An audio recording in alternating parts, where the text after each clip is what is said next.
Hello and welcome back to part 29 of how to make a HexTile board game in Unreal Engine. As a reminder, I do have a Discord up, linked in the description. A good place to go if you got questions and need help on things we covered during the videos.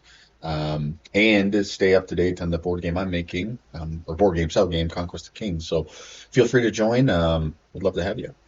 So in the last video, really the last two, since the last one was an optional one where we just kind of revamped this card layout, how it looks. But what we've been working towards is actually buying units. So we've got the econ stuff working right after every round. You get some gold, adjust your supply, etc. And we're building this widget to select what you want to buy, right? Um, what I want to do is kind of finish up some of the things in the card, right? Like this should be a spearman, this should be a swordsman, right? All this should update accordingly, right? They're all set to the footman for now. So let's come into our card, come into the graph editor, and right away I'm going to put these images in that category. Let's call it images, just to clean these up. Really, these actually, let's come into the designer. What images are these? So I'm going to grab these. Right, these are these logo images. These do not need to be variable, so I'm just going to uncheck that. This one, however, though, is our image. I'm going to rename it to image unit. We will make this variable, right? Because this needs to change depending on the type of unit. Okay, and so for our first variable, I'm just going to call it unit type. I believe we have an enumeration for that. E units. And then I'm going to make this instance editable and expose on spawn. Yeah, this is what we want. And I think what we'll do, let me think about this. I want to look at how we have our table currently set up. Data table, DT units. Okay, so we are pulling in our unit enumeration in our table. This is that CSV that we uploaded. And we have attack, defense, movement, which isn't something we're using, cost, and then description. So I think we can do a lot of our logic for updating what's on the card here simply from the table. So what I'm going to do is add a function. Let's call this update, I don't know, variables, let's say. And then right click, get data table rows. Is it rows? Get table row names. Get data table row names.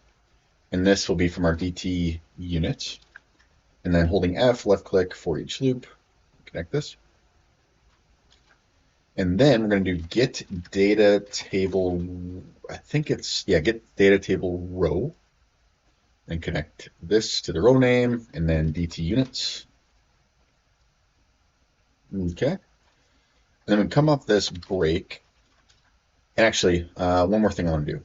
Instead of this for each loop, I'm going to do for each loop with break. And I'll show you why. Just makes it a little bit more efficient because I don't actually need to run through all of the rows in this table. I just need to run through until we find the row we're looking for. Now, this is a really small table, 5 rows. So, being super efficient isn't super important here because it's not a lot, but still good practice because we're going to be looking for the footman row, spearman row, the swordsman row. And so we don't need to keep looping through all of these tables once we find it. And that's what the break will do. So we'll come off break off of our row structure. Oops. And then what we want to do is come off of our unit enum, do 2 equals, and do this enum, or equal enum.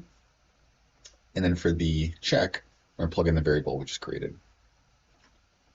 And then do B for branch, left click, and connect this here. And then we're going to have the true S left click for a sequence. And the first sequence will come back and it will break the loop. So this will stop it from looping. Come all the way over here. Okay. So as soon as it finds the match that's true, it'll stop looping, right? So that'll just get rid of some redundant things. If not, it will go through all 5 rows or however many you have in your unit table and maybe you have a lot more units than I do in your game, and it will keep doing this check. But we only need to do this check once. So once we find the unit type, then we want to stop. So that's why I'm implementing this. And so once we find the match, really we need a variable for the title, attack, defense, cost, and the description. So let's just right click, promote to variable. I'm going to call this unit title. Bring this here. Now this will be on the then one. So the then 0 will break the loop, and then 1 will actually set these variables. Attack, promote that. Defense, promote that. Cost, promote that. And description, promote that. I'll just line these up.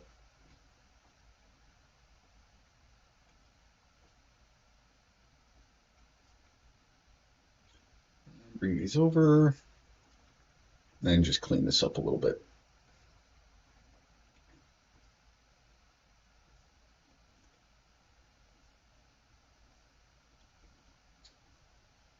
Okay. And then off of this complete on the loop, I'm going to do a return node. Okay, so let's go back into our designer. And let's first click on this title, and let's bind this to the unit title.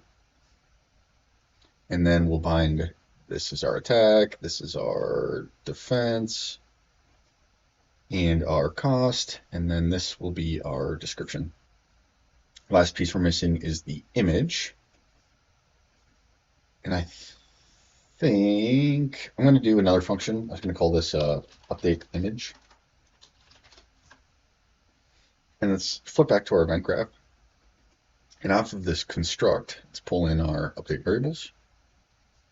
And then update image. Straighten that. And simply, we'll bring in our unit type, get this, switch on enumeration. And then our get unit type, set image. I think it might be set brush, maybe. Set brush from texture. That's what we need. Plug in our footman, and then I'll copy this a couple times. Spearman and our swordsman. Close out some of this other junk I got. Okay, so footman will obviously go into the footman, so let's drag this in. And then after that, we have spearman. So let's drag in our spearman. And then lastly is our swordsman. Boom. And then again, come off to a return node. Okay. Now, let's come into our unit buy. And now when we click on these, I believe we should be able to adjust. Yeah, here it is, under default. You have the unit type. So let's switch this to spearman and this one to swordsman.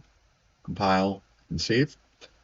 And now within my player controller, I got this test in here, but all you do, right, is do like a input H, and then, or maybe it's just keyboard H. Yeah, keyboard H, right, and then grab this, which is what this is.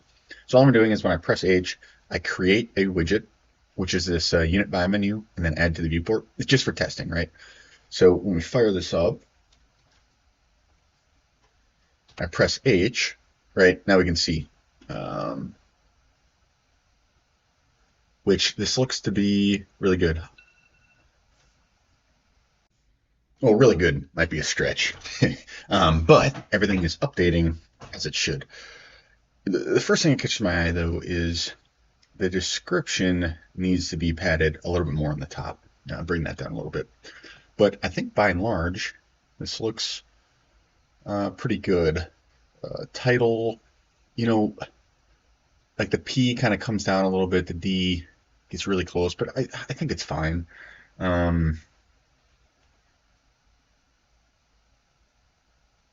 You know, I like how the S looks actually in these titles, but the rest of the letters don't look like that. There must be a shadow on there. But anyways, okay, so let's come back to our units, or our unit card.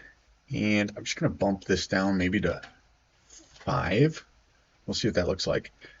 And then I'm going to come into our title and look at shadow.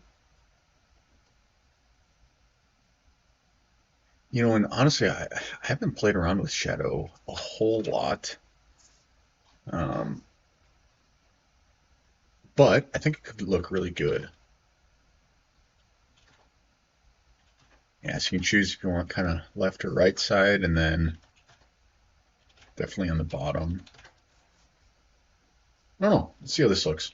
So let's come back, and is it H?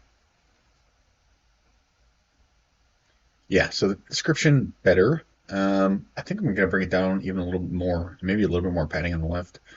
Um, Shadow's fine, maybe a bit messy in here.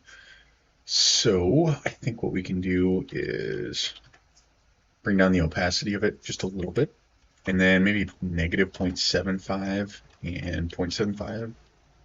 Just make it a little bit smaller. And then what I wanted to do here is bring this down just a touch more, maybe 7, and then a 10 of alignment. Okay. Good. Okay. I like that a lot better.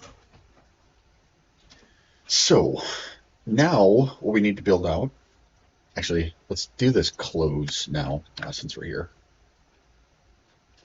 I'm going to close the card unit. We shouldn't need that anymore. So we have buy, and I'm going to rename these. This would be buy spear. And then this would be by swordsman. And this would be button close. Okay, so let's come into our graph editor. And I'm going to categorize these cards. Let's put these widgets in there. And then buttons. Okay. This button close on clicked. Probably want this to come through our player controller.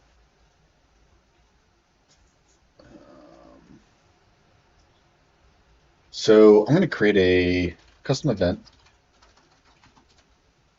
This will be add by menu _C for client. And this will be run on the owning client and reliable. And then I'm going to do another one, custom event. This will be remove by menu client. And this will be run on owning client and reliable. Then I'm just going to cut this. We did for our kind of test event. Place that here. Owning player would be self, so we get a reference from self. And then before we add this to the viewport, what I'd like to do is promote. We'll call this WB buy menu.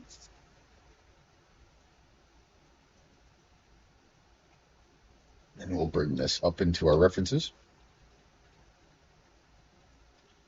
Okay. And then connect this here. And it's always a pretty good, whenever you're adding widgets, it's always good to do this check, right? See if you already have it. So what I'm going to do is I'm going to drag in and get a reference to this new variable, convert this to a validated get.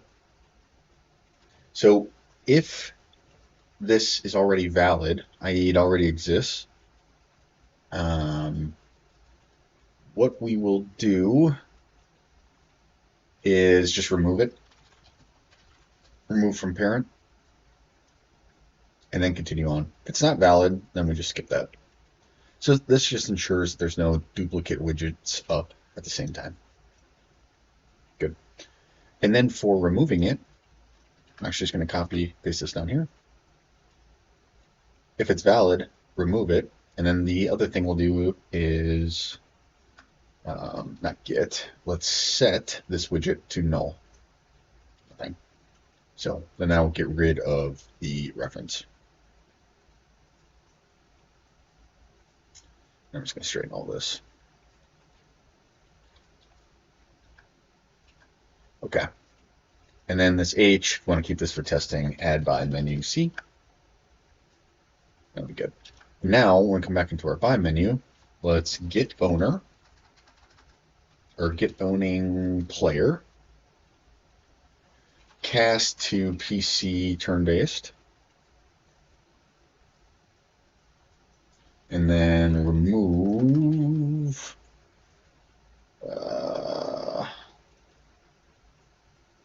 remove by menu C. File save, and now let's just test this. To our client first. So H adds it, then we close it, and let's just make sure on the client this shouldn't change, but this all appears to look really good. Okay, client's good, server, boom, good, perfect. Okay, so got that piece taken care of. Now, okay, so now what we want to do is when we click on our keep, it should bring up the widget. So go into A main assets, and we are BP HexTile. I believe we have some logic for on-clicked. Let's see, mouse events, yeah, on-clicked. Can be traversed, true. Move units to, okay. So I'm just going to print string here quick. I just want to make sure this works as I believe it does. Yeah, so every time I click on this keep, right, that works. What we need to distinguish, though, is every time we click, we're trying to move units to, right? And this is only happening if we are not in a decision and if we have units selected. If we don't have units selected, right, nothing comes off. So we have two options. We could run this logic on the keep right from this false, or we could do it in here and then do a check if the player controller has units selected, because you can move units to the keep. So if you have units selected and then you click on the keep, they're going to move to the keep. So, which could bring up some interesting, not issues, but something to be aware of how the logic works. Like, as an example, right? If I'm playing the game and I've got this unit selected, I'm like, oh, actually, I kind of want to buy. If you click on the keep, he'll move there. These circles should be pretty self-explanatory that if you click on this keep, you're not going to buy, you're going to move this unit, so deselect him and then click. But just something for you to be aware of. I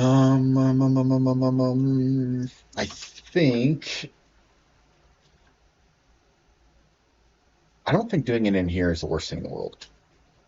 So we have this tile type enumeration. So I'm going to get this. I'm going to do an equal equal. Does this equal class of keep? And I'm going to drag this down to somewhere where we got some more space. Just expand this a bit. So this should always be probably true, right? Why would you ever need to click on something that's not traversable, like our mountains? So you can probably leave that. This cast, I still want to happen, but I'm going to move this over. And for this will run into a branch. And the first thing I'm going to do is, I think it's a unit selected, and then a branch. So if this is true, if we have units selected, then do this, always. Always move units to the tile you're clicking if you have units selected. I think that makes sense. If not, then what we'll check is this tile of type keep? And if that's true, player index is player index are kind of, yeah, owning player index. So then we'll get player index. So we want to see, do we own the keep we're clicking on, right? Because if you're clicking a different team's keep, you can't buy units out of there. So do this, and then does this equal the tiles owning player index?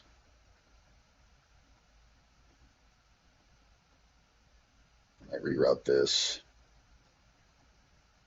like this. This down. Okay. And then we'll do a branch. So is it keep? Do we own it? And if all of that is true, what do we call this event?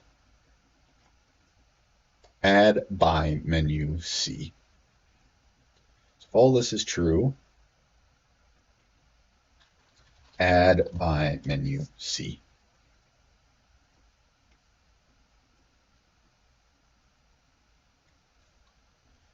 Okay.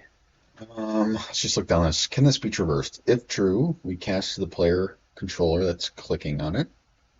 If we have units selected, move the units to the tile you're clicking on. If not, check if this tile is of type keep. If that is true, then check if the player index of the player controller equals the owning player index of the tile. If that's true, add the buy menu. Logically, I think that makes sense. Let's see if it executes. Beautiful. Close, and then what I want to test is, can I click on units within? Yep, that works well. Really well. And let's check for the client. Okay. Client is not working. One more thing I want to check with the server is when we click on somebody else's keep, it should not come up. So it doesn't. Good. Okay, so the client didn't work. And I don't know why. So we're just going to test. Right, so first, this should return false when the client clicks. So we see that, right? See the print string. So we know this logic is working. We do another print string here after the true, and I'll just try again this enum. So this should say keep. And then I'm going to do another one that will be our player index.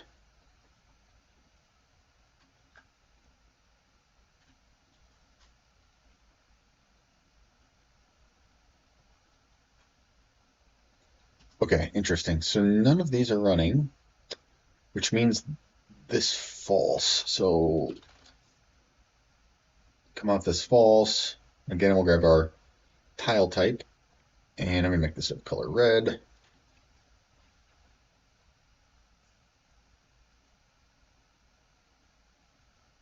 Invalid. That's really interesting. So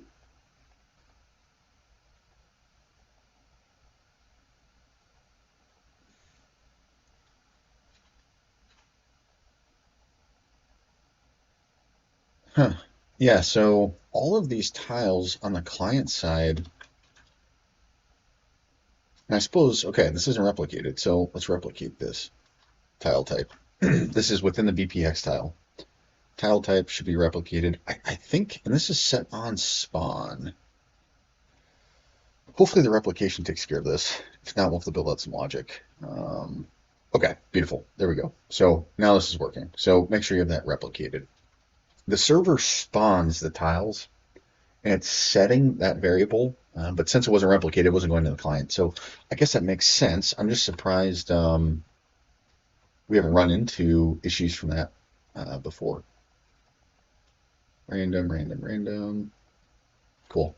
Okay. So let's get rid of all of these print strings, then connect this and this. Okay. What do we want to do next?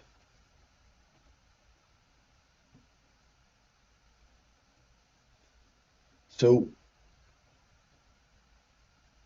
obviously, with this up,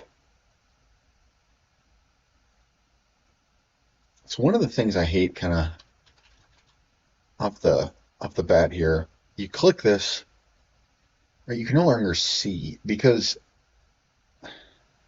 the reason I think seeing this is important is you can only buy units if you have 3 units, or if you have less than 3 units, right? So if this guy is on here and you got 3 units on a keep, the rule we have is you can only have 3 units on a tile. So there isn't room to buy more units. So we'll have to do a check there. And when you click on this, you can't really see it, which we could put some transparency on both of these borders, or maybe some sort of error message that comes up that says, hey, you have too many units. That might work. Okay, so kind of got distracted thinking about the visibility and ended up learning a new skill. So excited about that, and then I'll share it. But um, adding in oh, no, I can't get the work. There we go. A little drag um, HUD functionality. So, right, kind of move this right somewhere else on the screen, which I think is nice, right? And then you still interact with buttons and so forth. So if you don't care about that, feel free to skip ahead, but I think that's kind of a nice touch. So first thing we need to do is open up your HUD and click on your canvas panel and switch this visibility from non-hit testable to visible, at least just for testing. We're going to have to do something different with this later on, but for testing, set this visible. We have our unit buy menu, which is great, but what you need to do is right click and go to user interface and create a new widget blueprint. And I called mine WB drag reference. So go ahead and do that. And all you need in here in the designer is a size box called widget size and a border. And I made mine 800 by 500. So actually first I set whatever this is, the type to custom, and then 800 by 500. And the widget size is also 800 by 500. And then I put a border in there, which has a tint of black with 0.5 alpha. So kind of transparent. The reason I chose 800 by 500 is because within our unit menu, our size of this is 800 by 500. So just matches that is why. And the last thing you need to create is a drag and drop operation. So right click, go to blueprint classes and search drag, and then it's drag drop operation. So let's start with that first. Double click on that. And all you need in here is a variable called WVRef, and that should be of type user widget, right? Object reference, and then make that instance editable and expose and spawn. And then the next widget, or not widget, variable, call this drag offset. It is of type vector 2D, not the normal yellow vector. It should be this dark blue structure, vector 2D. And then again, instance editable, expose and spawn. And that's really all you need of the drag and drop. So we can close that. So let's start with the unit buy menu. So come into your graph, and there's going to be 2 things you do. So here's this function. When you hover over your functions, there's this override. So don't click the plus, click the override. And then here, what you want to override is on mouse down, which mine's not showing up because I already have it, but find on mouse down. And then the other one is override on drag detected. So on mouse down and on drag detected. And let's start with the on mouse down.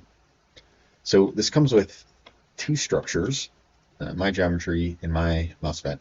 And honestly, I'm not even going to pretend to be an expert on this piece of things, as I just learned how to do this. So just follow along, and why exactly this works, I'm not 100%, but it does. So first, coming off of your my geometry, convert this to absolute to local, which is this, and promote this by right-clicking, promote to a variable, and call that drag offset. So this is that vector 2D, which will eventually plug in to our drag and drop. On the mouse event, pull off that, and then get screen space position, and plug that into our absolute coordinate of the absolute to local. So should have my geometry come into the geometry, absolute coordinate from our mouse position within the screen. After you promote this variable, come off and do detect drag if pressed. Your pointer event should come back to your mouse event. And what I'm doing is left mouse button. So, all right, this key should be your left mouse button, since that's typically what makes sense for dragging. And then you have your return node, which came by default, and connect this function, return value, into the return value. So I'll leave this up here just for a second. If you want to pause, make sure you got this. Okay. Then next, let's go into our drag and drop on drag detected. So the way this works is when we drag something, we're creating another widget, which is what this drag reference is, right? So when we come back and drag off this, right, it's creating this shadow of where it's going to go. That's what this widget is. So coming back into our unit by menu, when the drag is connected, we're going to create a widget, and that widget will be of class drag ref, WB drag ref. Owning player will be the owning player of this widget, which should be our player controller. And then the WB reference, which is a variable we set. Oh, actually, sorry, we haven't done that. Come into your WB drag ref, create a variable that is of type user widget, and make that instance editable, expose and spawn. So user widget object reference, instance editable, expose and spawn. The other thing to do is in your designer, this widget size, which is a size box, make this variable, and we'll come back to this, but make sure you click this variable. So I'm back to the unit by menu. You should now, you might need to do file, refresh all nodes. You should see this WB reference in here now. So plug self in. And then promote, right click, promote this to a variable as our drag reference. And then right click and do create, it's create drag and drop operation.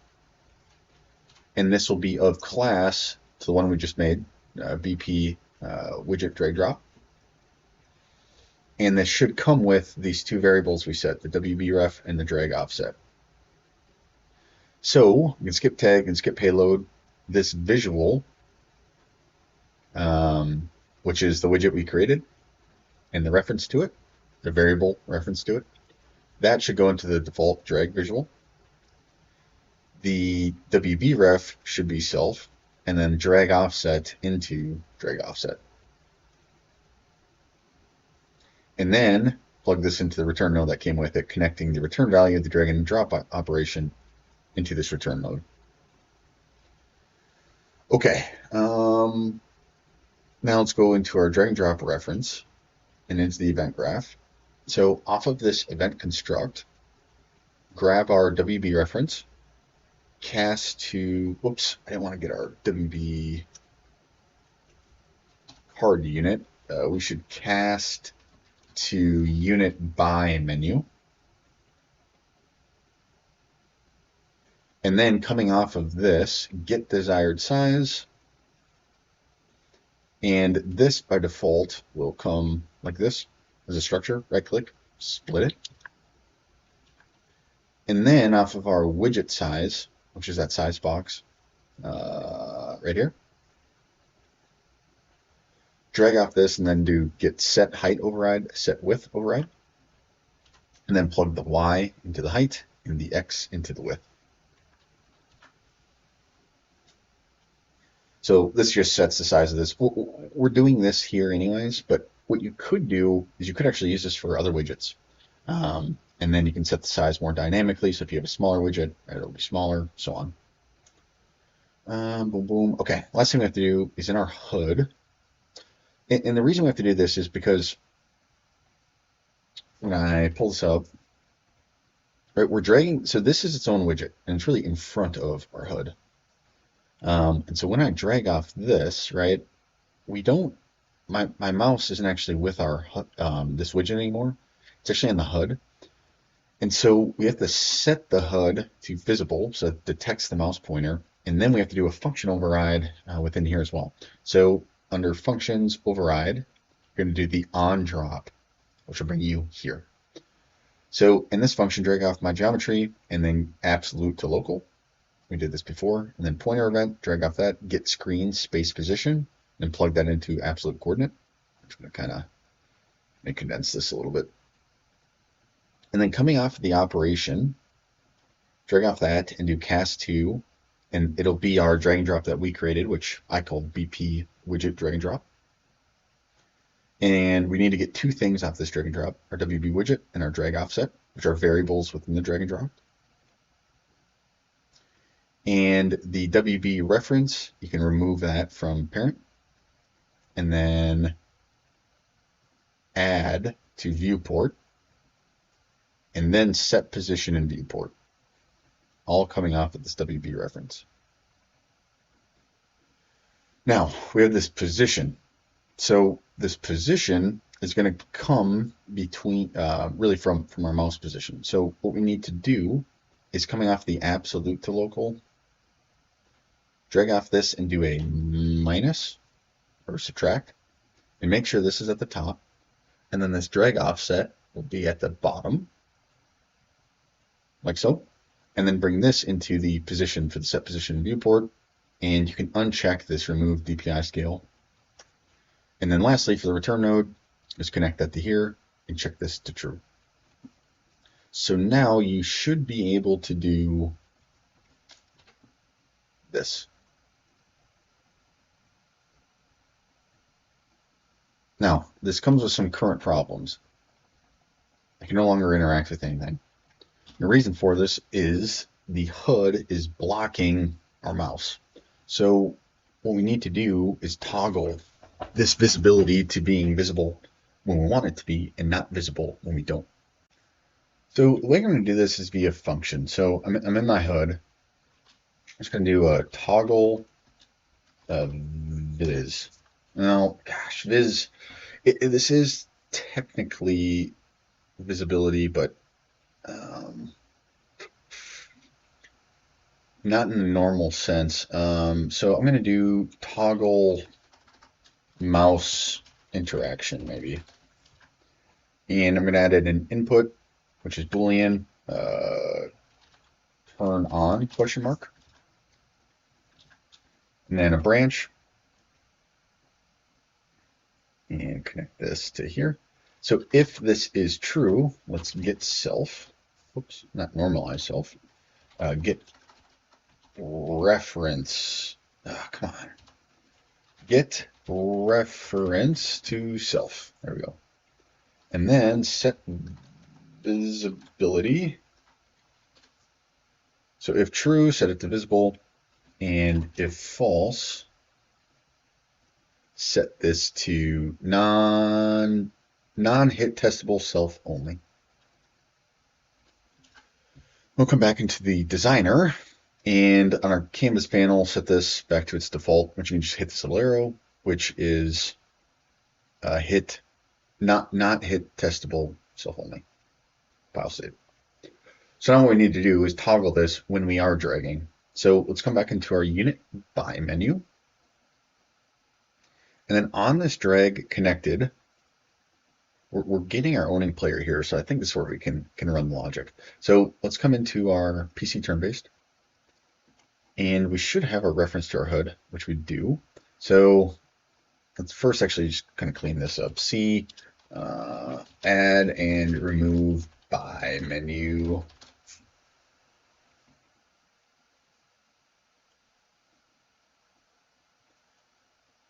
Let's kind of bring this over. And you know what, actually, I might just put some of this logic in here since it really pertains to this. So let's get our HUD and convert this to a validated get. I'm going to do a custom event. I'm just going to do a toggle HUD testable _C. Yeah, I'm using testable because it seems to be kind of what this hit testable. Maybe toggle HUD hit hittable. Might be a little bit better. This will run on the owning client and reliable. And I'm going to add in an input, and I'll just do hit on question mark as a type boolean. Pass this here, and then off of this we can do toggle mouse interaction and pass this through. Okay, so before we do anything, when we add this, drag it, right? It's not working because our HUD is no longer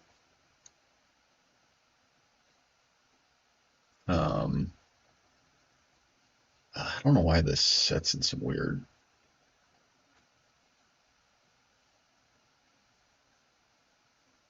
Got to play around with maybe some of these offsets.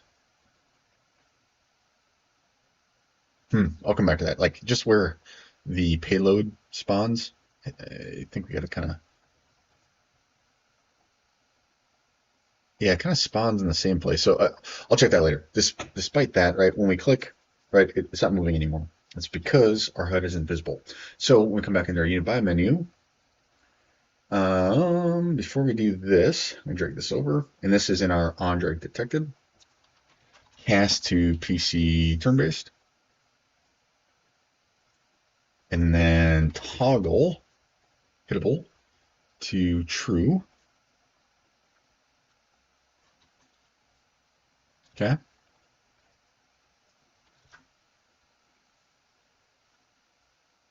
And now I think this should work. Okay, good. Right now it should be dragging for you. The next piece though is I'm going to need to turn this off. So for our WB HUD,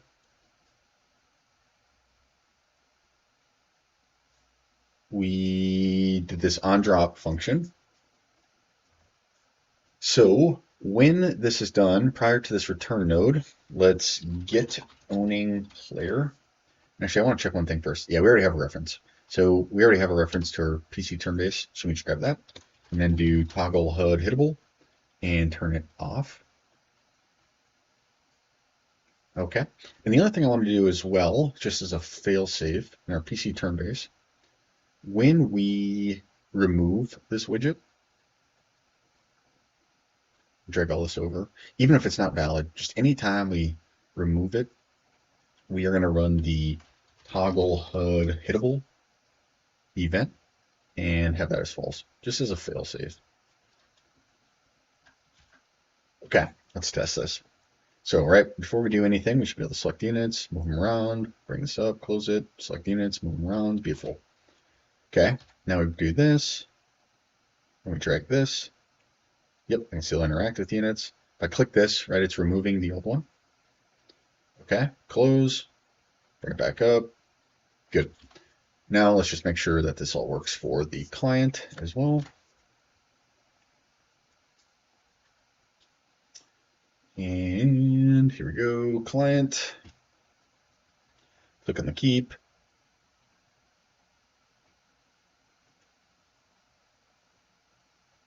Okay, so this is interesting. So if, as you drag it, right, your mouse is over this, right, it doesn't work. I think we can do some logic within. It's a big problem. Okay, but this is good.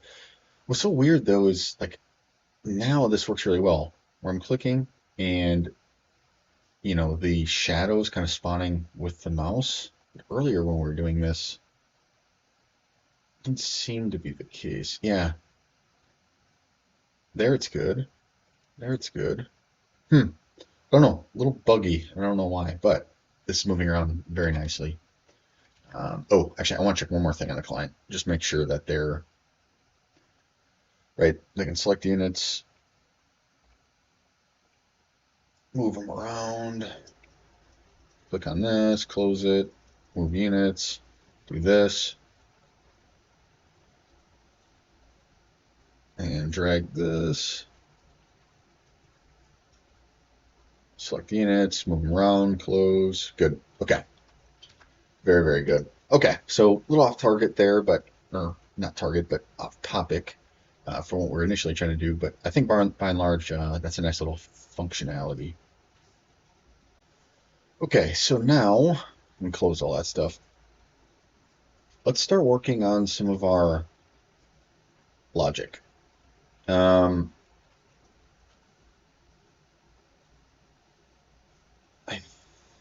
think so. We got these buy buttons. So the first thing we need to do is come into our event graph, and off of this event construct, I'm going to get owning player. I'm going to cast to PC turn base, then promote this to a variable, and then just be PC ref, we'll call it. And then for our buttons, let's do unclicked, unclicked, and unclicked.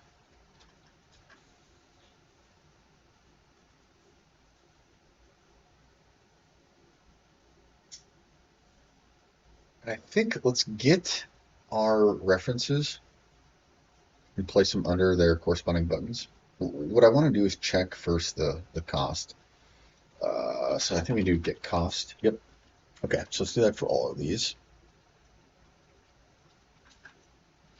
I'm going to do one more thing quick too in our designer. Let's just rename these just to keep it a little bit clean. So this is WB card unit footman. And this one is of unit spearman. And then this one is of unit swordsman. Again, just trying to keep things organized. I could just kind of drag this like this. So first thing we're going to do, let's create a function, and we'll just do a gold check with the function. And the input will be an integer, gold cost. And then we will get our PC reference. And then we have a structure variable, s player info. We'll get that, break that, and grab our gold. And so what we're wanting to check is this greater than or equal to this? Actually, I'll put this up top. Maybe go like this.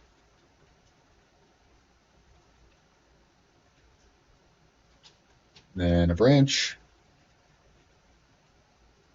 Okay. Actually, I don't think we need a branch. Let's just do a return node. Output will be of type Boolean. True / false.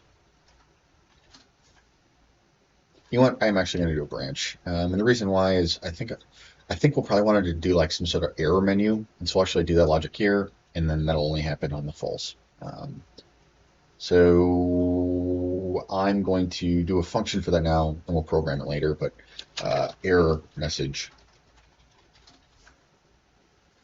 So leave that blank, but that will be if this is false. So if this is false, we do not have equal to or greater than gold than what it costs, then we'll do the error message, and then our return node will be, and actually I don't like true / false, I just like true question mark, and it'll be unchecked because it's not true, and then for the true, we will mark that as true. Hopefully that makes sense. And then let's go back to our event graph. And then let's bring this in gold check. So this will be the first thing we do. And then we'll do a branch off this, and we'll only move forward if that is true. Okay? And by default, do the players have gold? No. Which I think is fine. I don't know. You can decide this for your games. Like, we have this all as default 0. I'm going to do 5, at least just for testing purposes.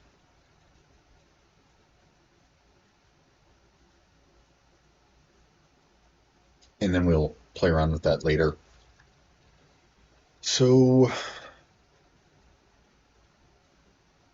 let's come back into this. So if this is true, the next thing we want to do is we'll make a new function, and it'll be units on tile, check. Let's move this up.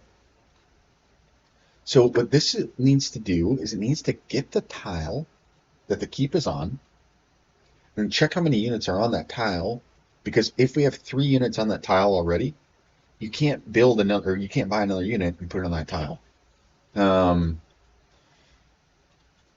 And I'm doing this, so it's kind of a decision point for you all as well. The way I'm going to set this up is you can only buy units onto your keep. You might elect to actually allow players to buy units and place them on an adjacent tile. Or the keep. If you want to do that, right, basically you just get the adjacent tiles of your keep tile, and then you'll do this check on a loop. If anybody wants to see that, just comment below or let me know in the Discord and I'll show that. But for simplicity's sake, I'm just going to do it for the keep only.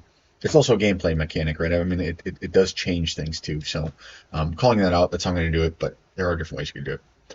So for this to work, though,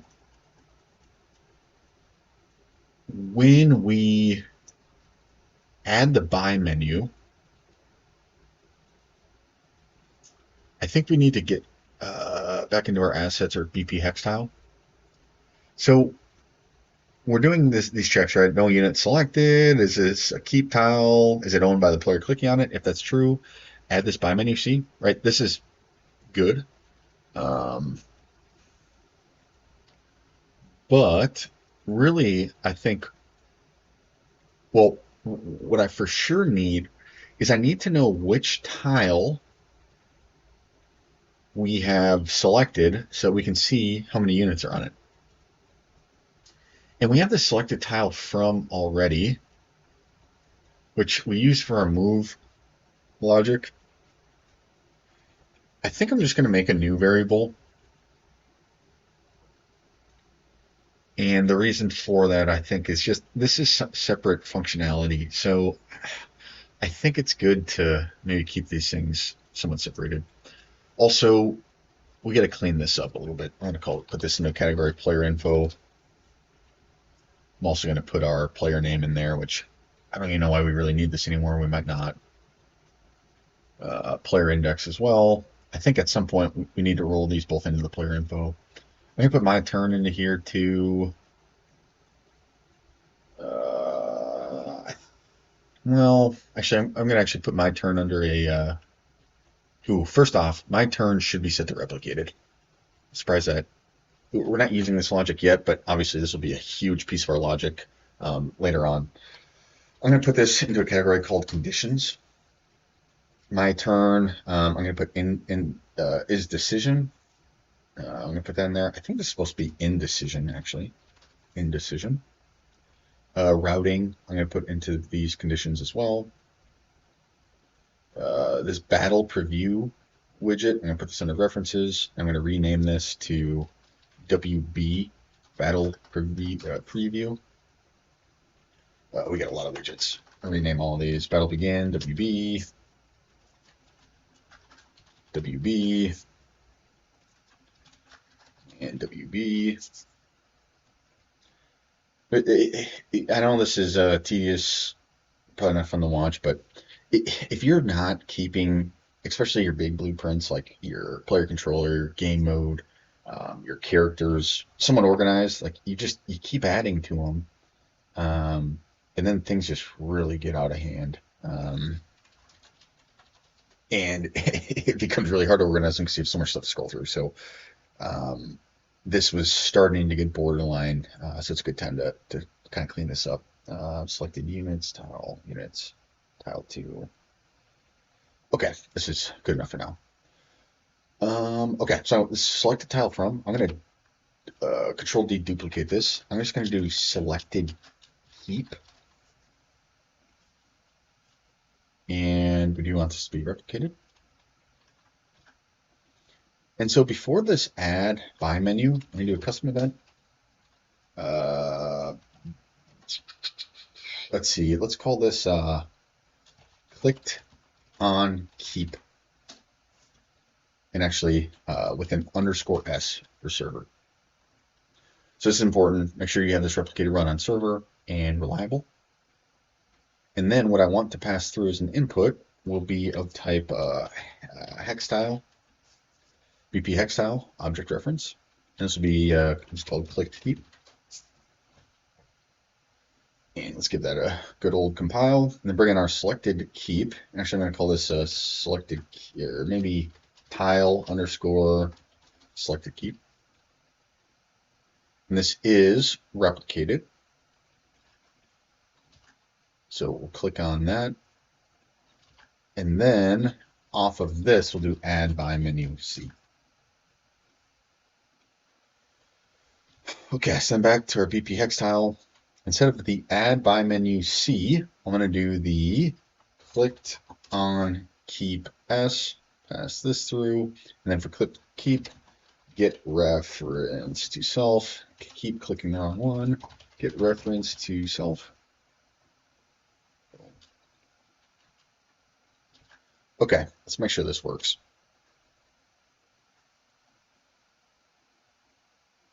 Good. And for the client, good. Okay.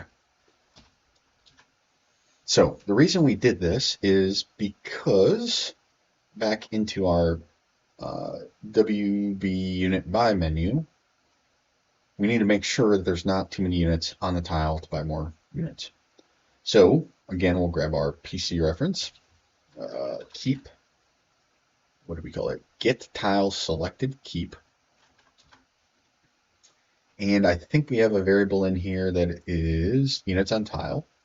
So let's do units on tile, get units on tile, and then we'll grab the length. And then is this greater than or equal to 3? Branch. If this is true, we'll bring in our error message off the true. And then we'll do a return node. And this will need an output, which is a Boolean, and too many units, question mark. So off of this, this will return as true, right? Because it's greater than or equal to 3. Off of this, it'll be false. Okay. So first we check the gold, and then we check the units on tile. And then again, a branch.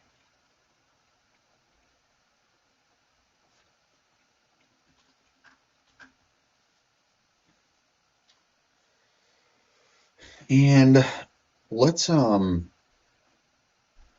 up our game mode turn-based. So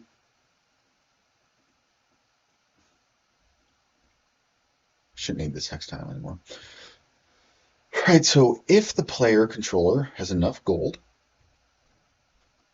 and there aren't too many units on the tile, then we'll buy the unit. I think it's most appropriate for the game mode to handle that function of spawning a unit at a given tile for a given player. So that's why I opened that up, and I think that's where we want the logic to be. So we're going to add a new function, and I'm going to do spawn bot unit.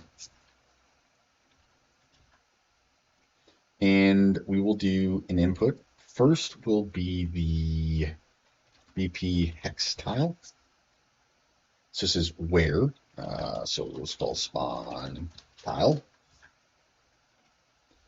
And then we'll do PC turn-based. This will be the owning PC.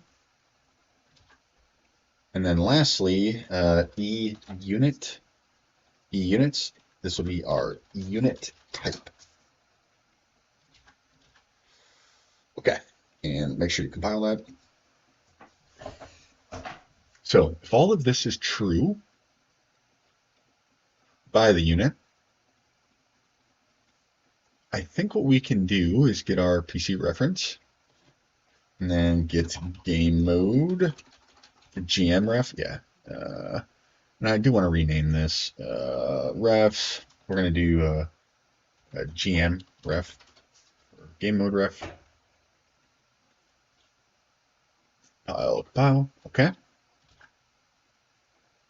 Spawn bot unit. True. Okay. So obviously owning player controller will be our PC ref, and then the get tile selected keep will be the spawn tile.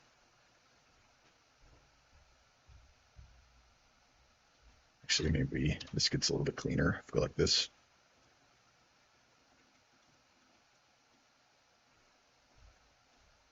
Okay. And this will, of course, be of type footman. And then I think we can just copy, well, let's drag this down a little bit. Going to take this, copy it, paste it here.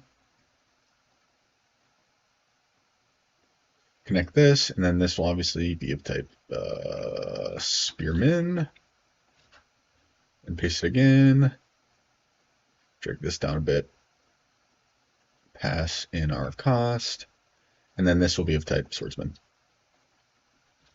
Okay.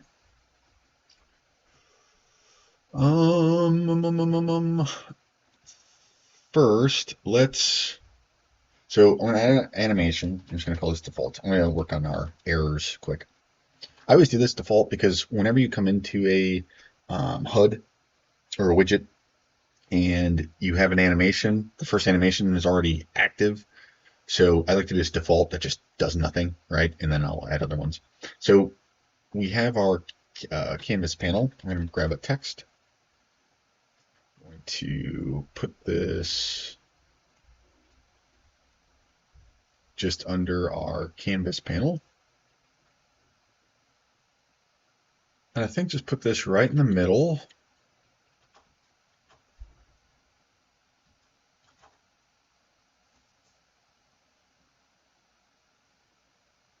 Let's see, so this will be completely independent from this border.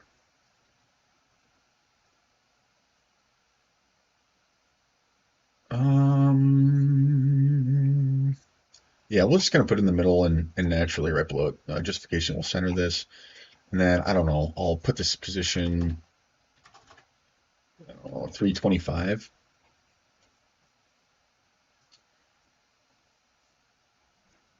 And error message, I'm going to call this, but we will change this dynamically based off the type of message. I'm going to make this bold italic, outline, maybe a 2, size 36. Actually, let's make this outline a little bit bigger, like 4, 8. It's too big, 4. Okay, and then we're going to do a new animation, display error. So by default, this will be collapsed. It's visibility. For the display,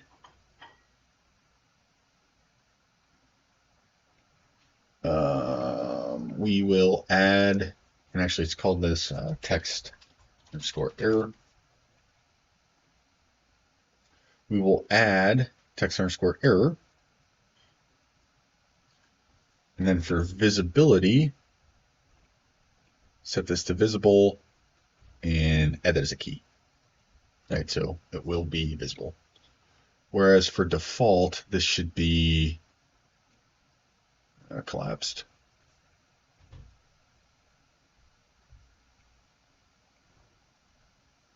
I want to check something. This should not be on here by default.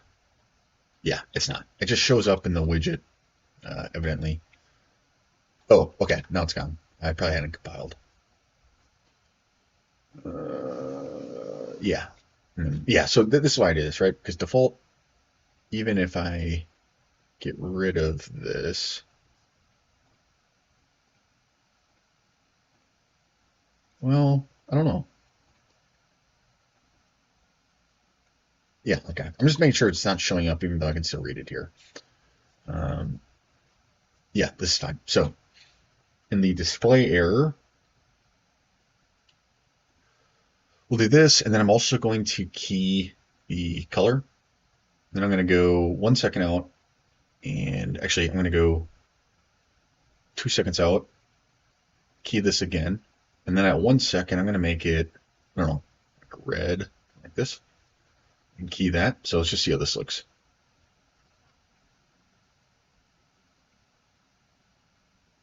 Yeah, not bad. I think let's have this flash more though. Let's bring this to like 0.5, and then at 1, let's go back to 0, find that, and then at 0.5, let's copy what we have at 0.5, and then at 1.5, let's paste that.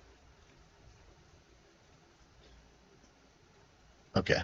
Right, so now just oh, I think I forgot to, at 1.5, paste this and key it. There we go. Yeah, so just nice little flash. Do we want to make this longer? Right now it says 2 seconds. We could bring this all the way up to like 4.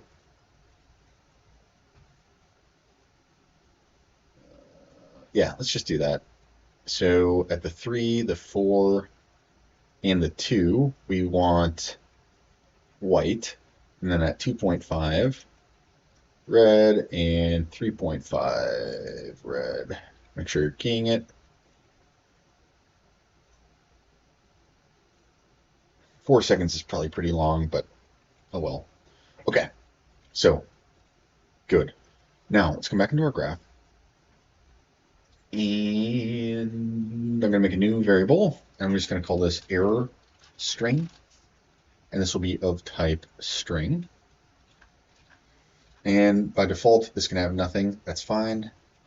And when we display an error, I'm going to do this set and drop this in here, error string. And then we will,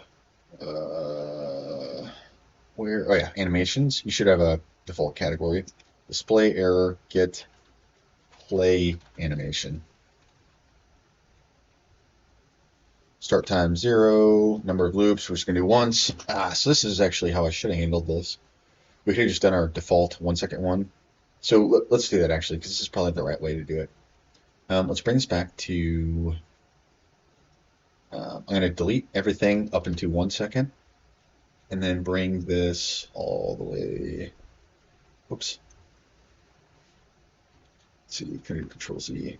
I want this just to be 1 second long. How do I do that?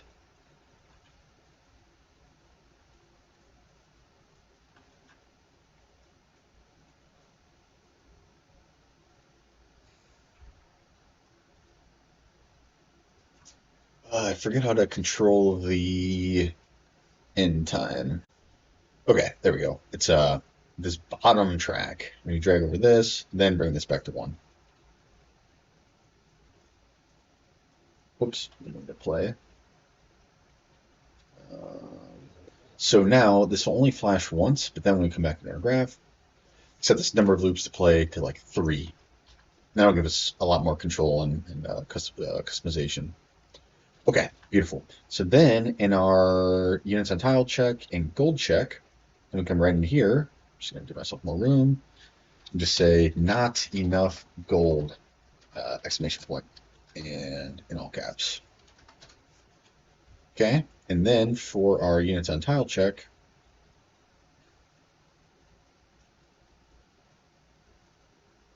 let's do too many units on tile.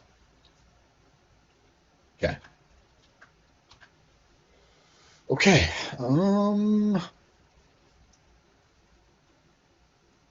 This should work. So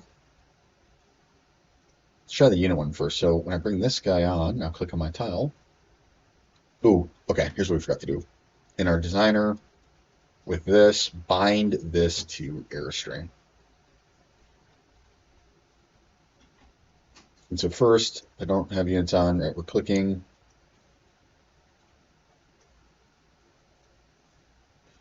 Yeah, that's so annoying. Okay, that's fine. Right, so we're clicking, no errors, right? We don't have the actual buy logic yet. That's working. If I bring this unit on, now when we try to do it, right, too many units.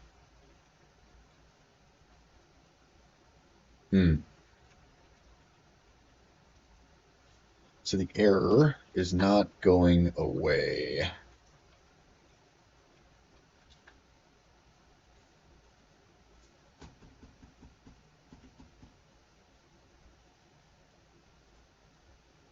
Okay, so I think what we can do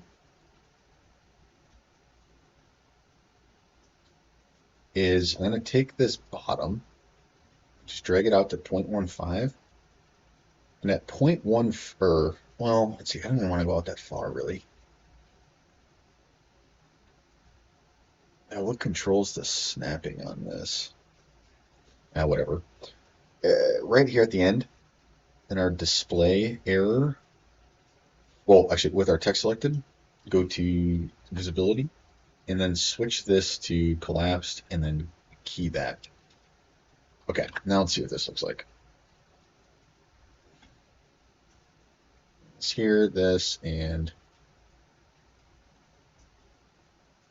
good. So those 2 pulses, 3 pulses, gone. Good. Okay, so I like that. And then last thing I just want to check is set our gold back to 0, default gold.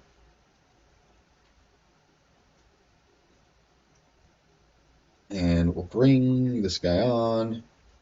Not enough gold. Perfect. Good. And let's just check the client. Clicks on the keep. Yeah, not enough gold. And let's give him some gold.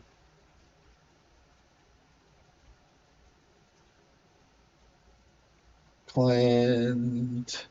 Oops.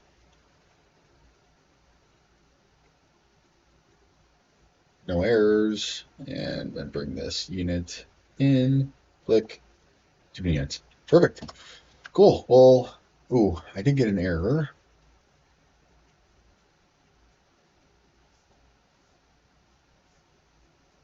Okay, so this was an error with the client, and it cannot read the GM reference, which this is because the game mode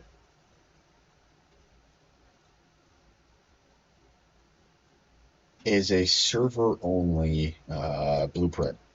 So I think what we have to actually do is come into our player, back into our player controller, add a new custom event, and we're going to call this by unit underscore s.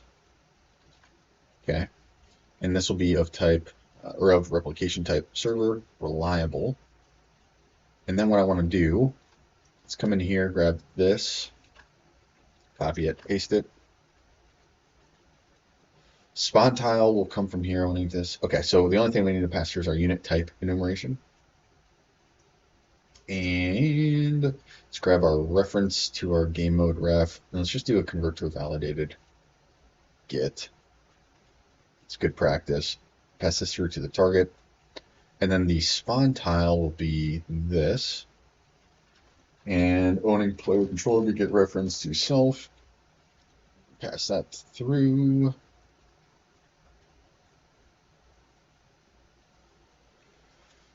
Okay, and so now come back here, and instead of trying to, or attempting to run this event directly to the game mode, we'll run it to our player controller.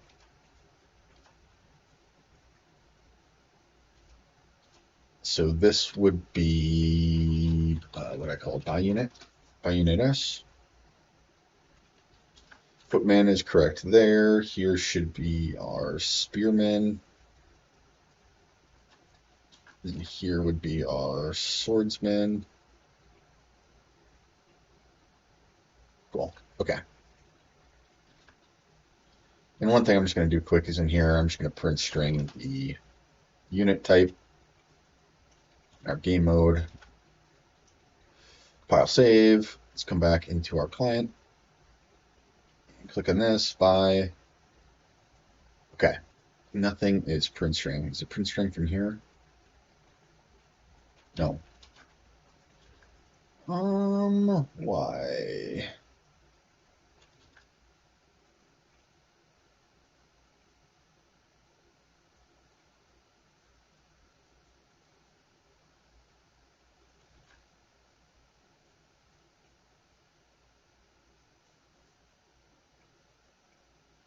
Oh, no. Yeah, no, we have gold.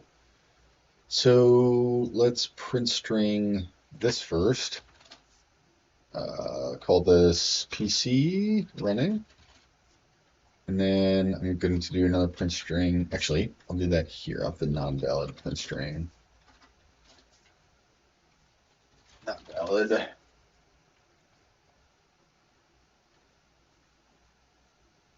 Okay, so let's try with the server first.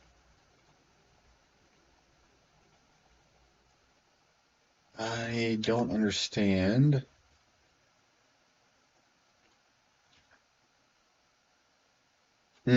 Okay. If there's too many units, this should not continue as true. So this is just messed up. This should be a not Boolean. Right, we want this logic to continue on if there are not too many units. So that's why this has been returning false, because by default we have, or at least at the beginning of the game, we have 2 units. So that makes sense. So let's go like that. Now this should hopefully work. There we go. Right, PC running, and then Spearman would be coming from our game mode. Beautiful. And Swordsman, Footman, great. Okay. So I'm going to get rid of these print strings, and we should be good to go. Okay, I think this is where we're going to end today's video. Super close to really wrapping up this section. In the next one, we'll actually build out this logic of spawning the unit, which will be fun. And then after that, I don't know, we're going to be in a pretty good place actually after that. Once you can start buying units, we'll probably get into the turn mechanics actually a little bit better. So like you can only do things on your turn, that kind of stuff. And then after that, right, there was really the core gameplay is done actually. Then we'll get into like making the main menu, and then creating a lobby and inviting friends and all that stuff, which that piece will be fairly intense and tedious, but yeah, getting super close. So yeah, thanks for watching. Hopefully you're able to follow along. Again, join the Discord. Let me know if you got any questions, and like and subscribe. Thanks.